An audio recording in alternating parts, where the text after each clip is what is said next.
Your philosophy is going to determine whether or not you go for the disciplines or continue the errors that's called potential disaster.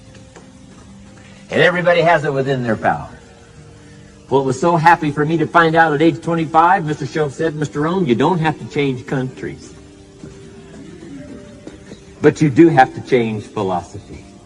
And if you'll change philosophy, not country, you can turn around your income, you can turn around your bank account, you can turn around your skills, you can become capable, powerful, sophisticated, healthy, influential, all the other equities that you could possibly want out of your life, using the only stuff there is and not trying to change any of this stuff.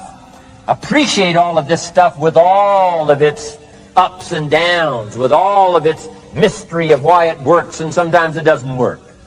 Don't challenge this. You don't have to ask for another planet.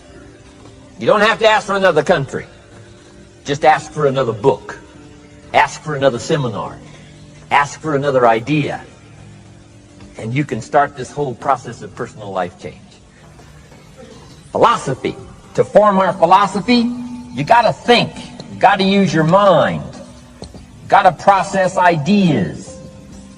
And this whole process over a lifetime, starting way back here when we were children, schools that we've attended, our parents, our experiences, all this stuff that we've processed by the thinking process helps to develop our philosophy. And in my opinion, each person's personal philosophy is the major factor in how your life works out. Here's what I called it in that last presentation when I was here. It's called the set of the sail. Each person's personal philosophy is like the set of the sail. Now, I used to think it was circumstances that ordered my life.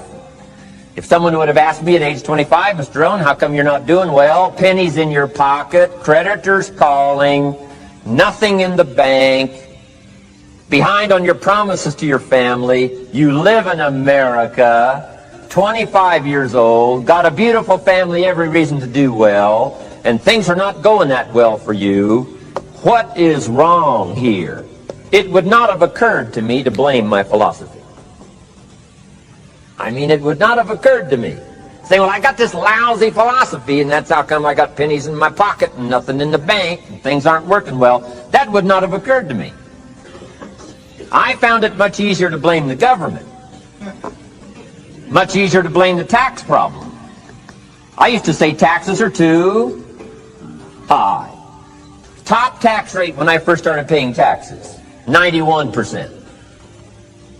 Back then, when your income reached a certain level, all your income over that, 91%. So I used to say, that's too high. Now, the top tax rate's about 33%. But people are still saying what? Taxes are too... See, but you can't use that anymore. If it's gone from 91 to 33, how could it be too high? Come on. I threw all that old excuse stuff away. Some people found it, though, and they're using it these days. My old list. I used to blame the traffic, the weather, used to blame circumstances, right? People say I'm too tall, I'm too short, I'm too old, I was raised in obscurity, raised on a farm, parents of modest means, all the stuff. If you were to ask me, how come you find yourself here, Mr. Rohn, age 25, living in America, land of abundance and opportunity, pennies, zero in the bank, not doing well, creditors calling?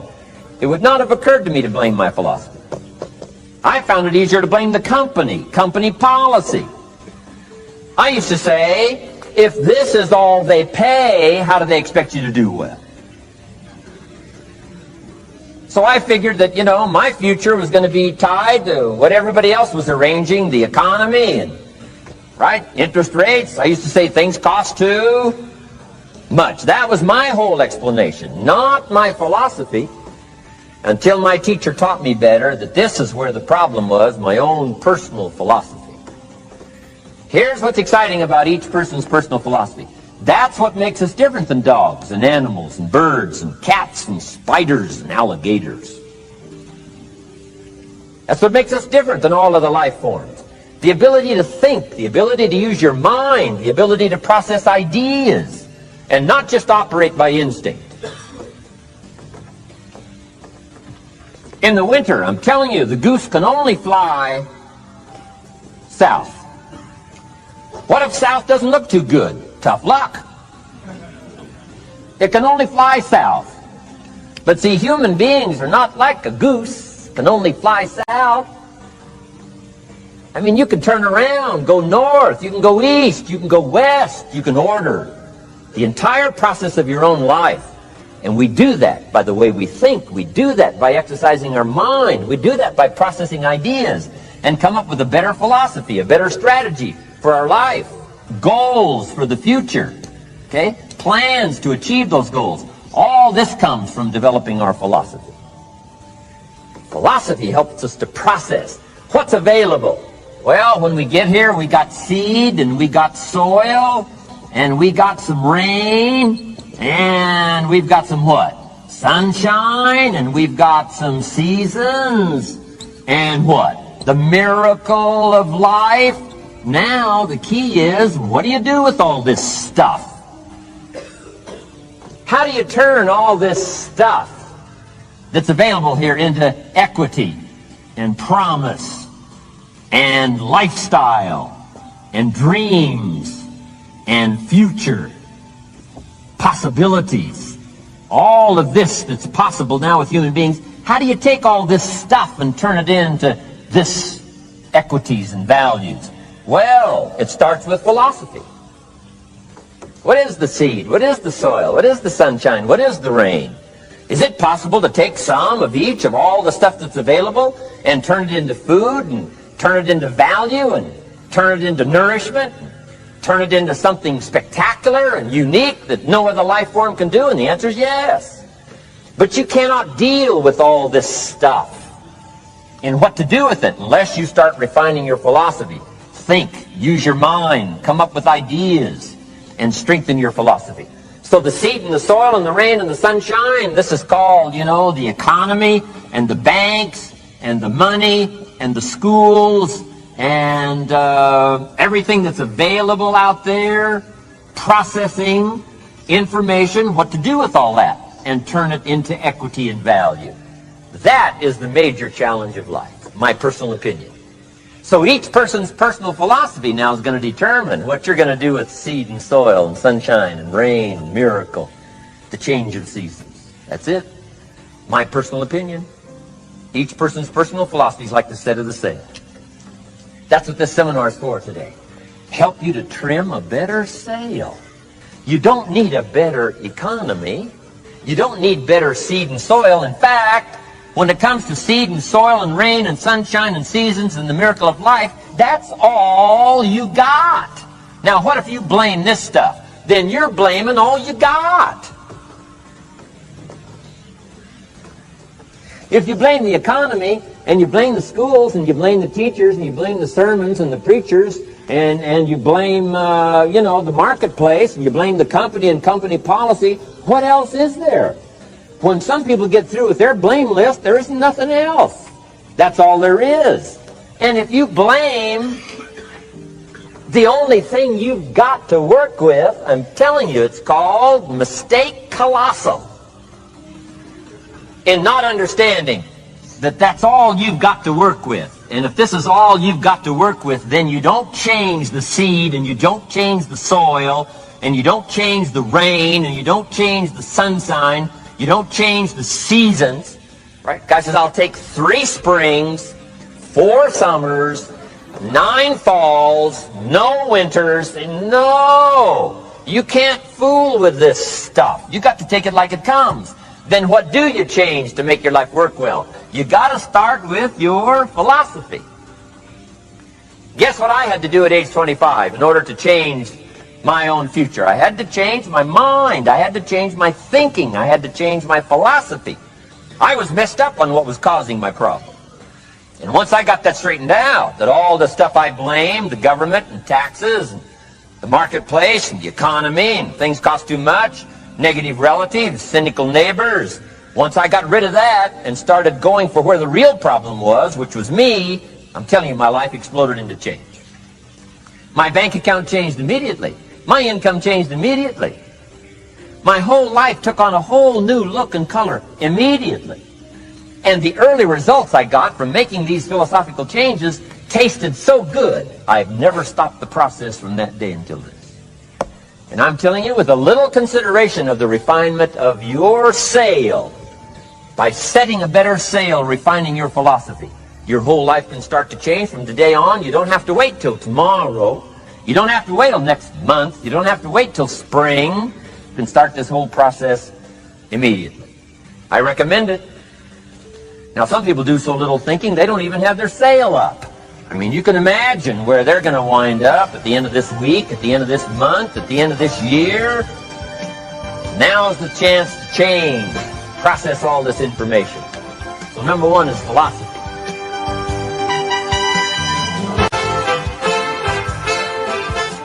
Here's the definition of success and failure. Just make this note. Here's failure. A few errors in judgment, repeated every day. Now you can automatically assume, Mr. Rohn, I say, I can understand that. A few errors in judgment repeated every day. For 6 years?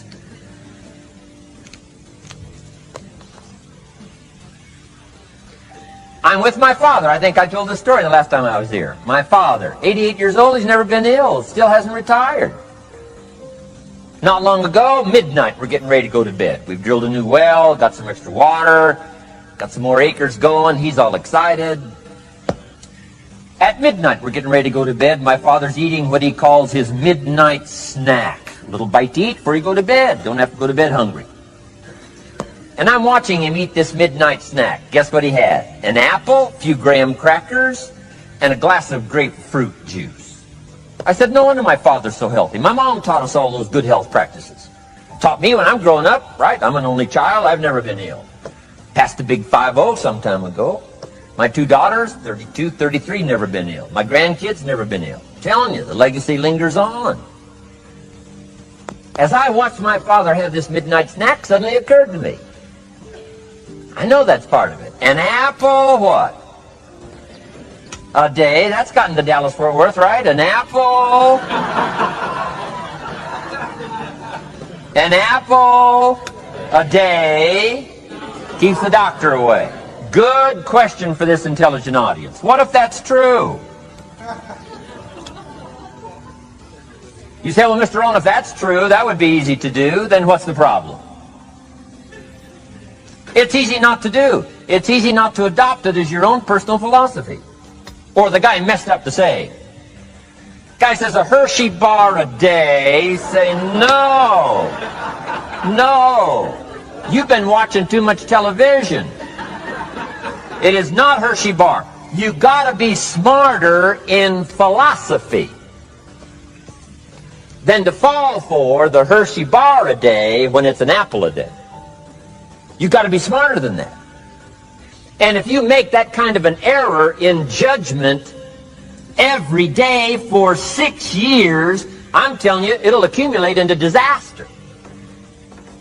Sometimes the first year you say, well, you know, I'm so healthy now, what difference is it going to make? You've got to be smarter than that.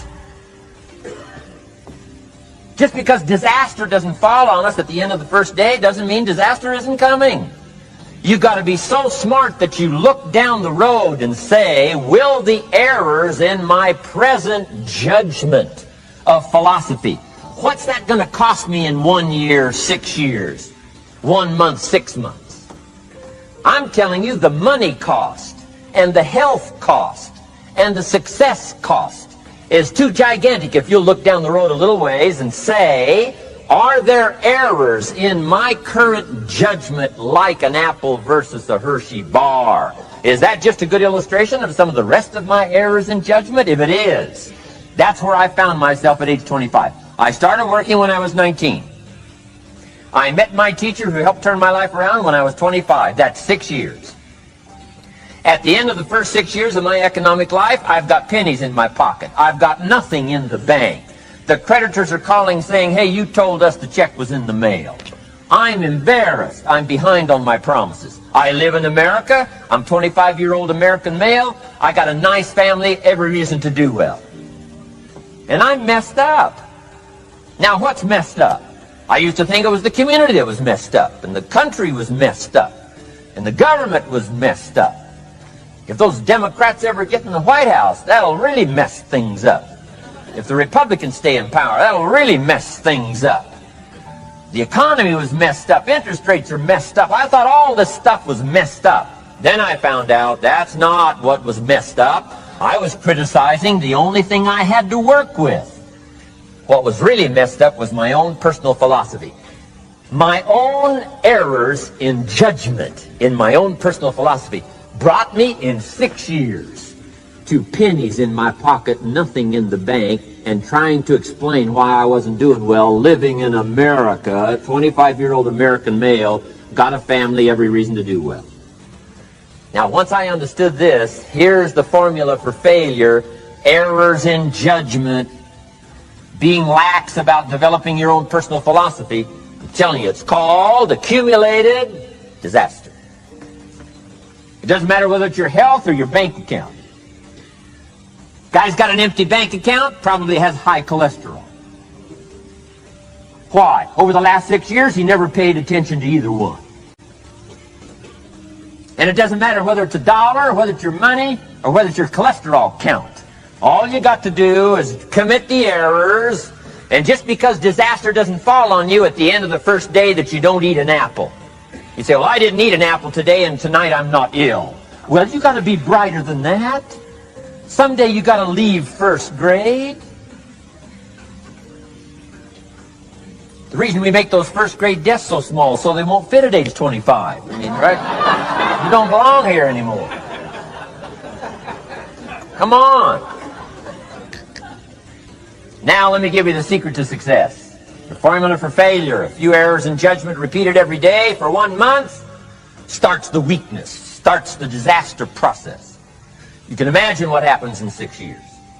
Now here's the formula for success: a few simple disciplines practiced every day. And you've started a whole new process called a whole new life. A few simple disciplines practiced every day. And if you decide today to go for the apple instead of the Hershey bar, I'm telling you, you have begun the process of turning your life around.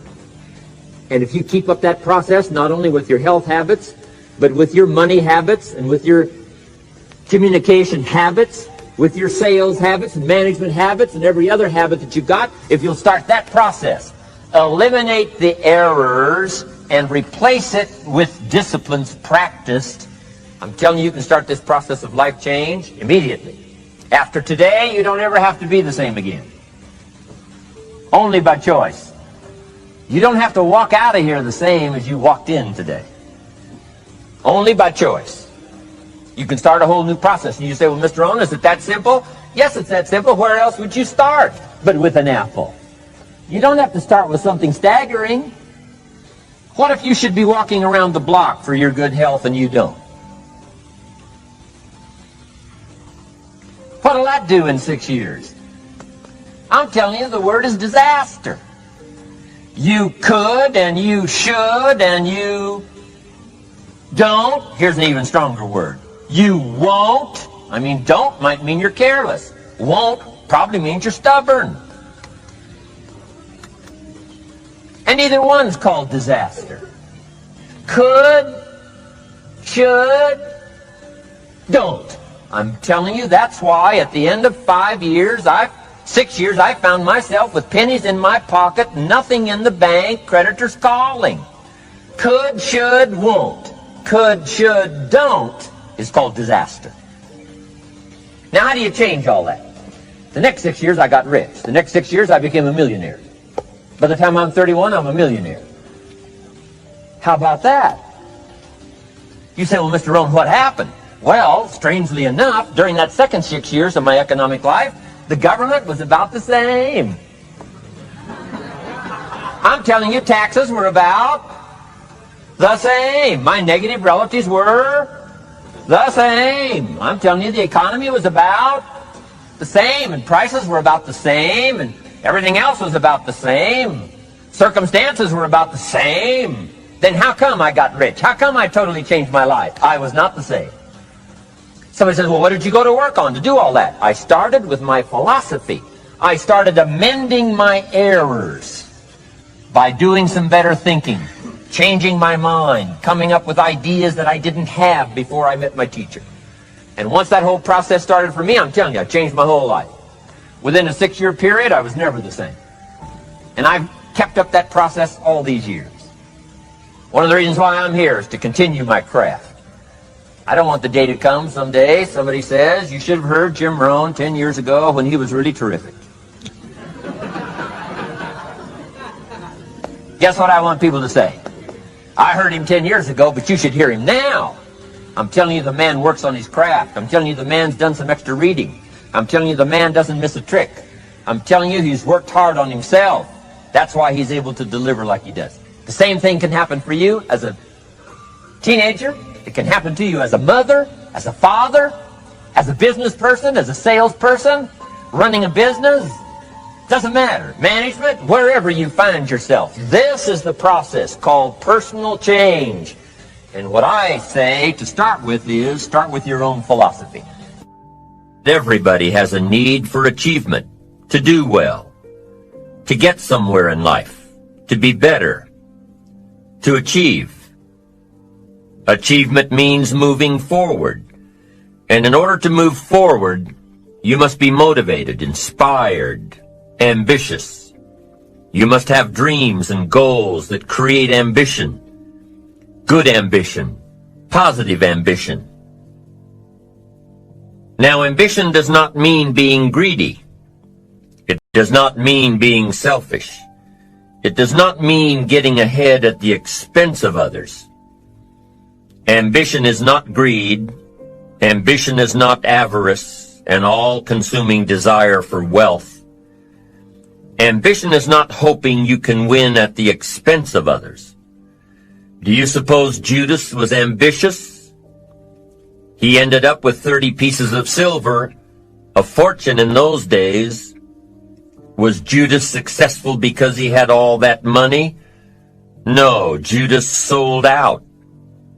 Was Judas happy when it was all over with? No. The money didn't make him happy.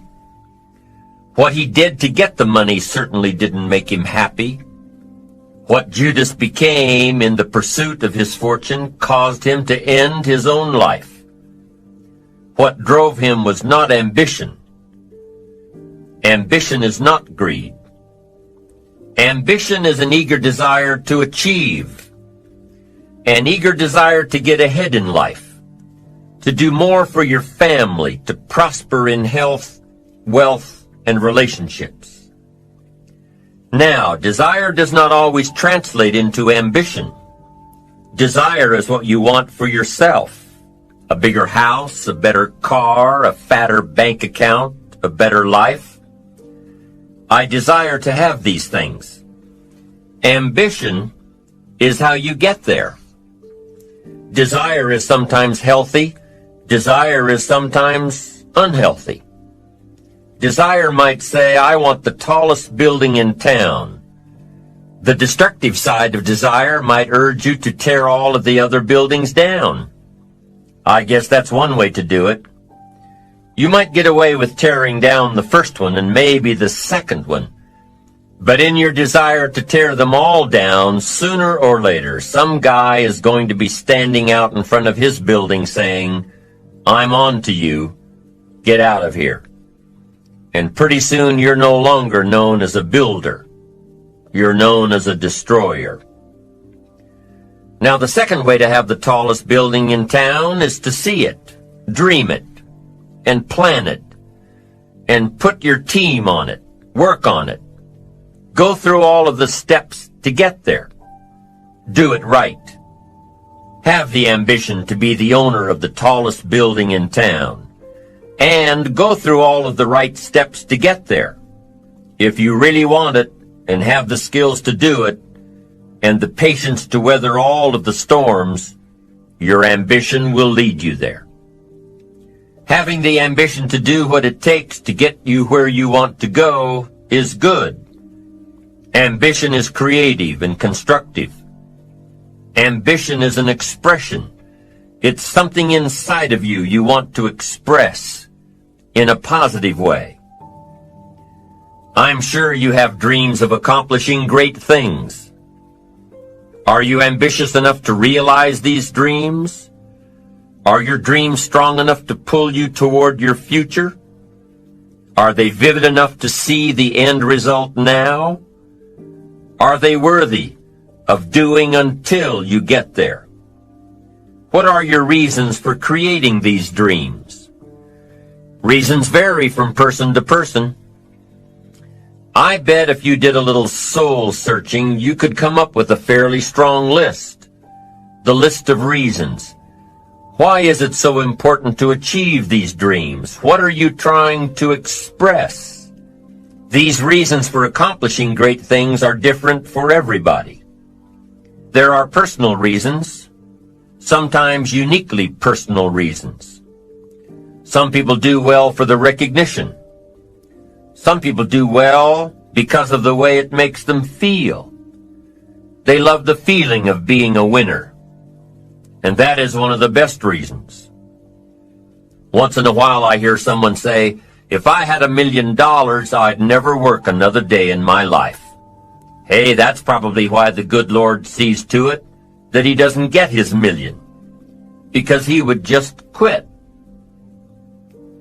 Family is another reason, a motivator for doing well.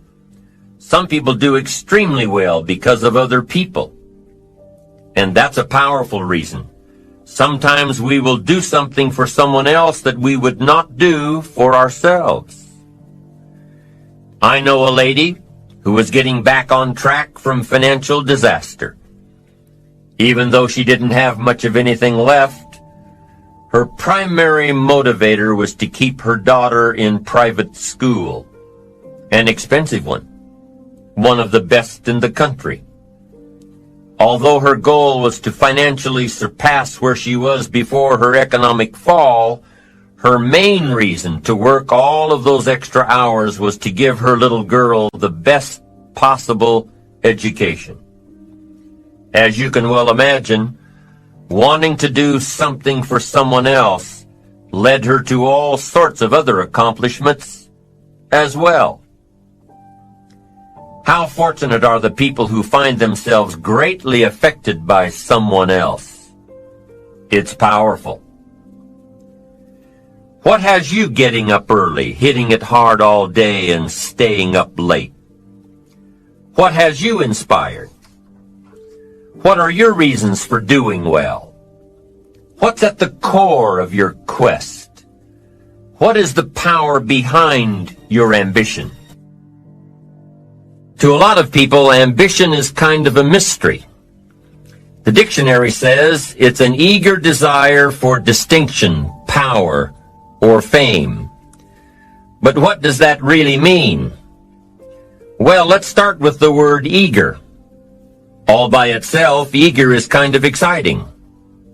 Kids are eager for their birthday parties. They expect to be the center of attention, get lots of presents, eat too much. I guess grown-ups are eager for birthdays too.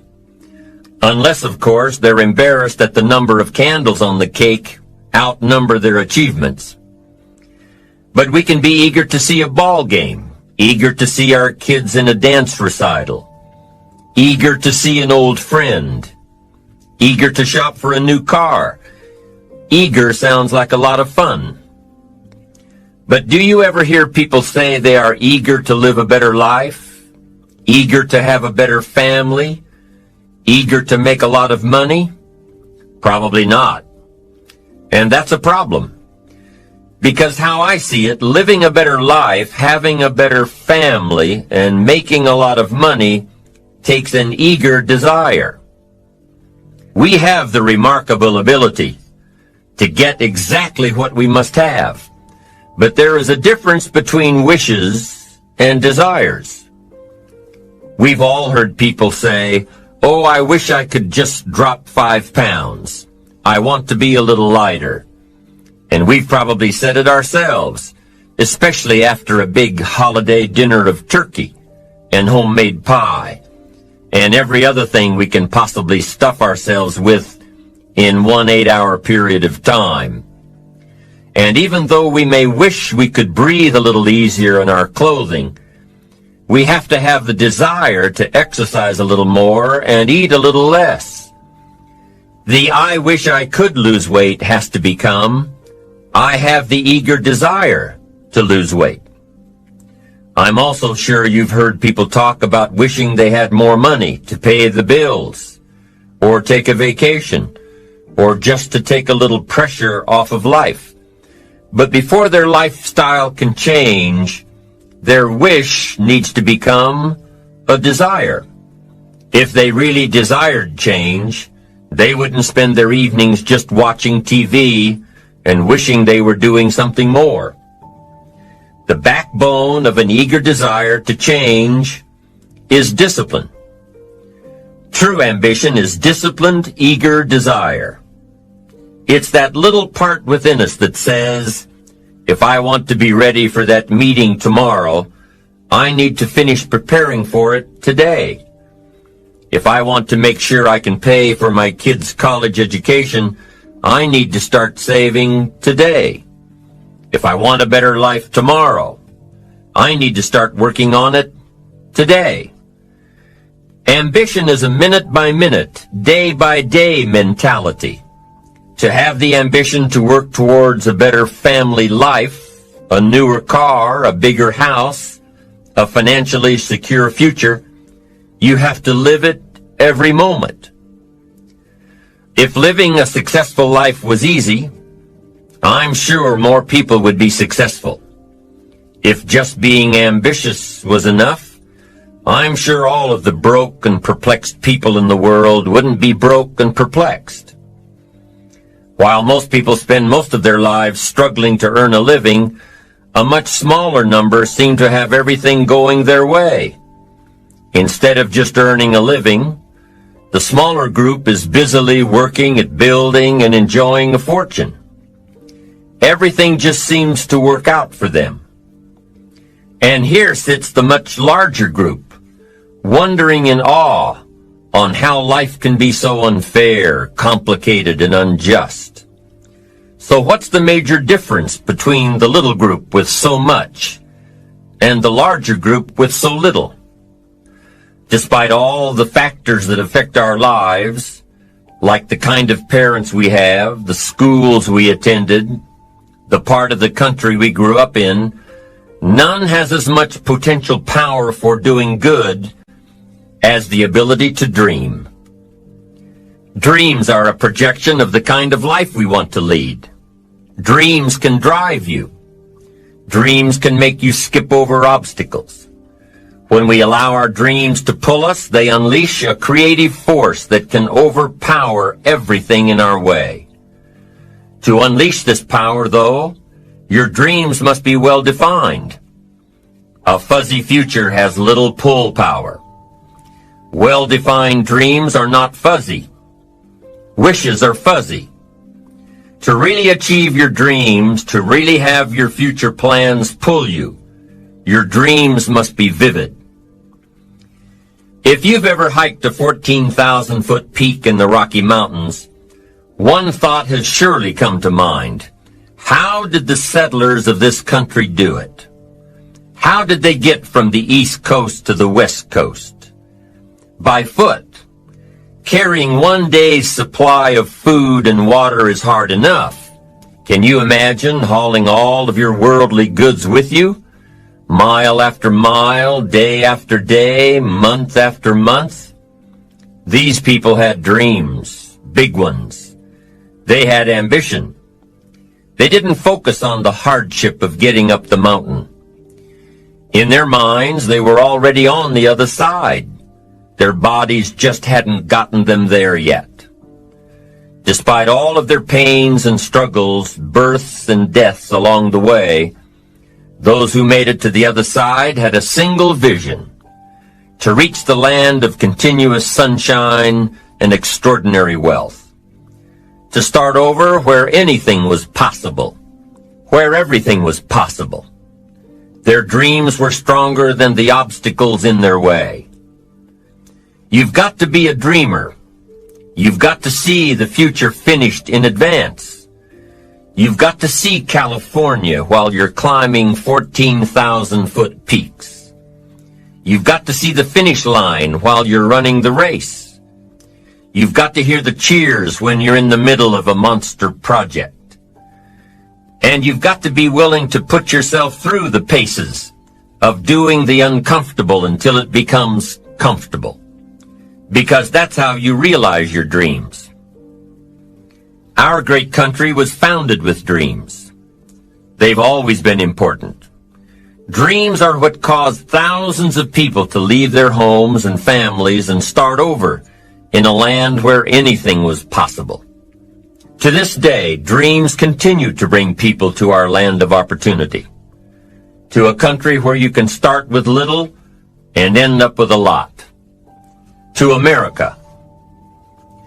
Don't you sometimes wonder why so many immigrants who come to America can build a new life and a fortune while many of the people who were born here are barely surviving? They have a dream, a defined goal, ambition. Aside from the pioneers that crossed the prairies and the mountains to reach their vision of hope and future promises, there are other amazing examples of how ambition has shaped America. Take Ben Franklin, for instance. When most people think of Ben Franklin, they remember the kite and the lightning bolt and the discovery of electricity. What a lot of people may not know is that Ben Franklin was one of the first writers to address self-making. When Franklin started Poor Richard's Almanac in 1732, he used the blank spaces between the crop data and the weather information to insert clever bits of moral and practical advice. I'm sure you've heard the saying, fish and company start to stink in 3 days. Well, that was one of hundreds of Ben Franklin's comments on life. Another was, diligence is the mother of good luck. You know, it's amazing how hard-working, smart-working people have all the luck. We sometimes hear of a brand new musical group, an overnight success. They must have been in the right place at the right time, knew the right people, had a friend to help them out. But if you've ever watched an interview with some of these folks, you'll probably hear that their overnight success took several years. Diligence is the mother of good luck. Now, in addition to these witticisms, Ben Franklin gave us 3 principles of success and ambition that have withstood the test of time. Number 1, happiness doesn't come from big pieces of great success, but from small advantages hammered out day by day. What Mr. Franklin is saying here is that we must be happy with what we've got.